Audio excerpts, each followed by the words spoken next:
আচ্ছা, তো আপনার এই যাবতীয় প্রশ্নগুলা নিচে আলাদা আলাদা করে এখানে পেয়ে যাবেন। দেন আপনার যদি মনে হয় আমি এখন ভর্তি হব, সেক্ষেত্রে আপনি ভর্তি হবেন। আপনাদের প্রথম যে একটা প্রশ্ন থাকে সেটা হচ্ছে আমি ভর্তি হব।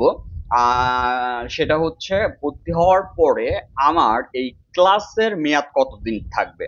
আচ্ছা, আপনি ভর্তি হওয়ার পরে আপনার ক্লাসের মেয়াদ থাকবে হচ্ছে 6 মাস।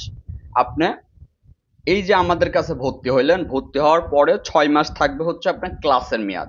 এই 6 মাস পর্যাপ্ত টাইম আপনার এই কাজগুলা আমাদের সুন্দরভাবে এই কাজগুলা দেখে শেখার জন্য। মূলত ওইভাবে যদি আমি বলি, আপনার 6 বছর কেন, আপনার 60 বছরেও এই কাজ শেখার শেষ হবে না। কারণ যুগের সাথে তাল মিলায়ে সেট আপডেট আসতেছে, আপনার একের পর এক সলিউশন চেঞ্জ হচ্ছে। কিন্তু আপনার কাজ শেখা বলতে কি, আপনার ওইটা সূত্র জানা, ওইটা সম্পর্কে অবগত হওয়া, এবং বেসিক কাজ আসলে ওই ফ্লাশ এফআরপি এটা অ্যাভেলেবেল ইউটিউব থেকে পাওয়া যায়। বেসিক কাজ ওইভাবে আসলে শেখার কিছু নাই। তো আপনি এখান থেকে অ্যাডভান্স কাজের আইডিয়াগুলা পেয়ে যাবেন।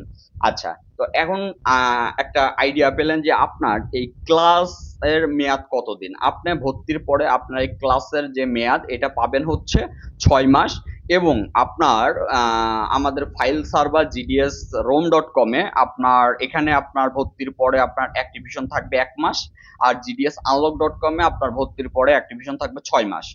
এখন এইটা আপনার এই 6 মাস এবং 1 মাস এবং 6 মাস, এই যে যে এটা নতুন ভর্তি হওয়ার পরে এর জন্য কোনো মাসিক ফি অথবা এক্সট্রা কোনো খরচ নাই। এখন আসুন